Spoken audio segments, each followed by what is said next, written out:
మార్చి 17, 2025 ఈ విద్యా సంవత్సరంలో మరి 10వ తరగతి పబ్లిక్ పరీక్షలు రాసినటువంటి విద్యార్థులందరూ కూడా నా హృదయపూర్వక నమస్కారాలు తెలియజేస్తూ, మరి మనకి ఎస్సీఈఆర్టీ వారు ఇచ్చినటువంటి 100 డేస్ యాక్షన్ ప్లాన్, అందులో అది మనకి ఎంతవరకు ఉపయోగపడింది, ఈ చదవటం వల్ల ఏదైనా ఉపయోగం ఉందా, ఉంటే ఎంతవరకు ఉంది, ఒకసారి మనం అనాలిసిస్ చేసినట్లయితే మనకి ఈ 100 డేస్ యాక్షన్ ప్లాన్తో పాటు ఒక 3 ముఖ్యమైనటువంటి ప్రశ్నాపత్రాలని వాళ్ళు వెనకాల ఇవ్వటం జరిగింది.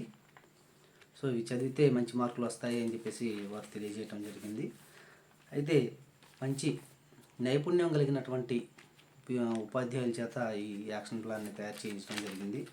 వారి సామర్థ్యాన్ని బట్టి ఈ పాఠంలో ఈ ప్రశ్న అయితే రావచ్చు అని కొంతవరకు వాళ్ళు గ్రహించి ఆయా ప్రశ్నలను బిట్లను వాళ్ళు తయారు చేసి మనకి ఇవ్వటం జరిగింది.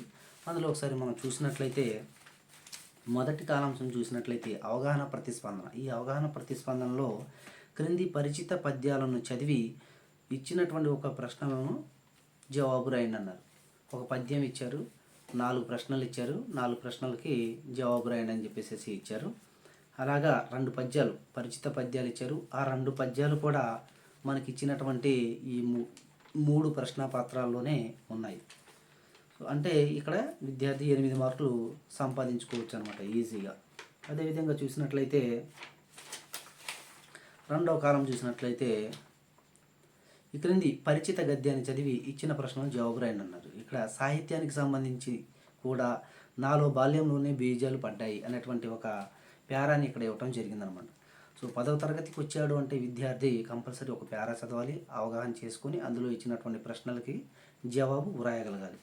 4 ప్రశ్నలు ఇచ్చారు ఇక్కడ. ఈ ప్యారా అయితే ఎక్కడ కూడా ప్రత్యక్షంగానో ఎస్సీఈఆర్టీ వారు ఇచ్చినటువంటి పుస్తకంలో లేదు కనుక ఇది కంపల్సరీ పిల్లవాడు చదివి అర్థం చేసుకొని 8 మార్కులు సంపాదించుకోగలిగారు. అదేవిధంగా రామాయణం నుంచి 4 కాండాలు ఇవ్వటం జరిగింది. సో ఆ 4 ప్రశ్నలు అంటే ఆయా కాండాల్లో నుంచి మనకి ఒక్కొక్క ప్రశ్నని ఇవ్వటం జరిగింది.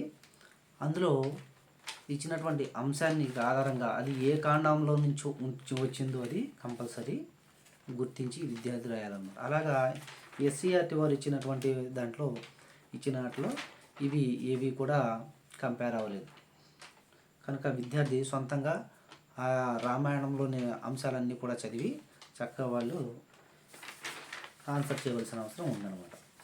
అదేవిధంగా ఇక్కడి అపరిచిత గద్యాన్ని పరిచయం లేని ఒక ప్యారా ఇచ్చారు. ఆ ప్యారా చదివి అర్థం చేసుకునే విద్యార్థి కంపల్సరీ రాసినట్లయితే 8 మార్కులు వస్తాయి. ఇది కూడా ఎక్కడ కూడానో ఎస్సీఆర్టీ వారు ఇచ్చినటువంటి పేపర్లో ఎక్కడ కూడా 100 డేస్ యాక్షన్ ప్లాన్లో ఎక్కడ కూడా లేదనమాట. అలాగే అక్కడికి వచ్చేసేసి ఫస్ట్ కాలం అయిపోయింది 36 మార్కులకి. ఈ 36 మార్కుల్లో విద్యార్థికి వచ్చినటువంటి మార్కులు ఎంతంటే 8 మార్కులు వస్తాయన్నమాట. 8 మార్కులతో పాటు అతను అదనంగా అతని యొక్క సామర్థ్యాన్ని బట్టి మిగిలిన వాటిని కూడా అతను రాసుకోవాల్సిన అవసరం ఎంతైనా ఉంది. అదేవిధంగా చూసినట్లయితే వ్యక్తీకరణ సృజనాత్మకత ఈ కాలం వచ్చినట్లయితే 36 మార్కులు అనమాట. 36 మార్కులు గాను ఇందులో ఒక కవి పరిచయం ఇస్తారు, ఒక ప్రక్రియ పరిచయం, అలాగే ఒక పాత్ర స్వభావం ఉంటుంది. కవి పరిచయం చూసినట్లయితే కవి పరిచయం, అలాగే ప్రక్రియ పరిచయం, అలాగే పాత్ర స్వభావం చూసినట్లయితే ఈ 3 కూడా ఎస్సీఆర్టీ వారు ఇచ్చినటువంటి పేపర్లోనే 3 పేపర్లోనే ఒక్కొక్క పేపర్లో ఒక్కొక్క ప్రశ్న ఉంది. అంటే విద్యార్థి 3 పేపర్లు కూడా చక్కగా చదవగలిగినట్లయితే ఇక్కడ 12 మార్కులు సంపాదించుకోగలుగుతారు అనమాట. అలాగే ఈ క్రింది ప్రశ్నలకు లఘు ప్రశ్నలు అనమాట. 8 మార్కులు 8 నుండి 10 వాక్యాల సమాధానం రాయండి అన్నారు పెద్ద ప్రశ్నలు. ఇందులో చూసినట్లయితే 8వ కాలంలో ఒక ప్రశ్న వచ్చింది. డైరెక్ట్గా మన పేపర్ నుంచి ఈ ఇచ్చినటువంటి 3 పేపర్ల నుంచి ఒక ప్రశ్న వచ్చింది. అలాగే ఐచ్ఛిక ప్రశ్నలో కూడా ఈ 3 పేపర్ల నుంచి ఒకటి వచ్చింది. అలాగే 9వ కాలంలో కూడా ఒక ప్రశ్న వచ్చింది. అలాగే 10వ కాలాంశంలో కూడా ఒక ప్రశ్న వచ్చింది. అంటే 3/24 మార్కులు ఇక్కడ ప్రత్యక్షంగా విద్యార్థి చదువుకున్నట్లయితే రాయగలుగుతాడు. ఇవి చాలా ఉపయోగపడ్డాయని చెప్పేసి మనం అనుకోవచ్చు అనమాట. సో అదేవిధంగా అక్కడికి వచ్చినట్లయితే మొదటి part, first part, second part అవుతుందన్నమాట. తర్వాత 3వ కాలాంశం వచ్చేసి విభాగం 3 ఇందులో చూసినట్లయితే భాషాంశాలు.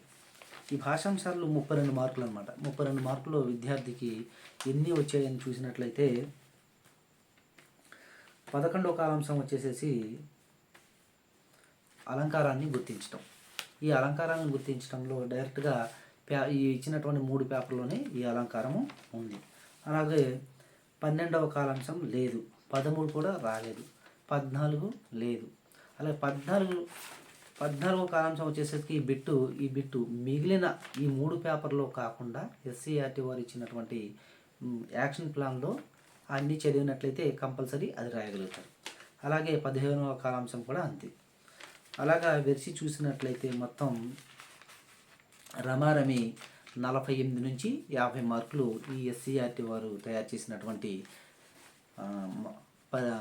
ప్రశ్నపత్రాల నుంచి వస్తుందన్నమాట. అంటే ఎస్సీఆర్టీ వారు ఒక రకంగా యావరేజ్ స్టూడెంట్ పాస్ అవ్వటానికి, అలాగే అసలు పాస్ అవ్వలేను అనేటువంటి విద్యార్థి కంపల్సరీ పాస్ అవ్వటానికి వారు చాలా గట్టి ప్రయత్నం చేశారని మనం అనుకోవాలి. వాళ్ళకి మన హృదయపూర్వక అభినందనలు కూడా తెలియజేయాలి. ఎందుకంటే ఎంత కష్టపడి మరి గెస్ చేయగలగాలి అంటే ఒక ఉపాధ్యాయుడు ఆ పాఠ్యాంశం బోధించి ఇది రావచ్చు అని ఎక్స్పెక్ట్ చేసి ఇచ్చారు. అందులో 50% ప్రమాణం 50%, 50 మార్కులు మాత్రం ఖచ్చితంగా తగ్గకుండా వస్తాయి. కాబట్టి ఈ పేపరు బిలో స్టూడెంట్, అలా యావరేజ్ స్టూడెంట్ మాత్రము బాగా ఉపయోగపడుతుంది.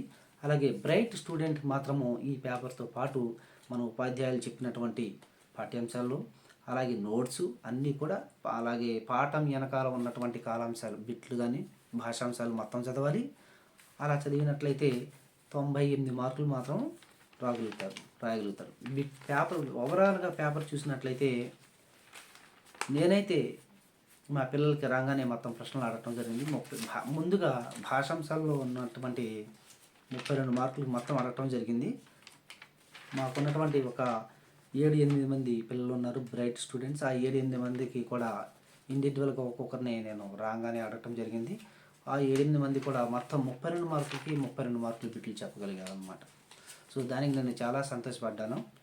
అలాగే కారణాలతో సహా కరెక్ట్గా చెప్పగలిగారు కనుక వాళ్ళకి మంచి మార్కులు వస్తాయని చెప్పేసి నేను ఆశిస్తున్నాను. అలాగే పాస్ అవ్వని విద్యార్థి, ప్రతి ఒక్క విద్యార్థి కూడా కంపల్సరీ నాకు ఒక కాల్ చేస్తే కంపల్సరీ కన్ఫామ్గా 100% పాస్ చేస్తానని చెప్పాను. సో ఒక 2-3 విద్యార్థులు కాల్ చేశారు, వాళ్ళకి చెప్పాను, వాళ్ళు పాస్ అవుతారని నేను ఆశిస్తున్నాను.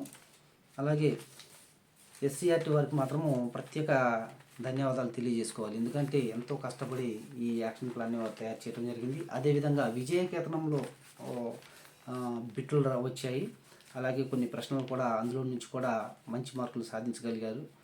వారికి కూడా మనం హృదయపూర్వక అభినందనలు తెలియజేయాలి. కాబట్టి వీటితో పాటుగా బ్రైట్ స్టూడెంట్ కంపల్సరీ పాఠం వెనకాల ఉన్నటువంటి కాలాంశాలన్నీ కూడా చదవాలి. సో అలా చదివినట్లయితే మంచి మార్కులు సంపాదించుకోగలుగుతారు.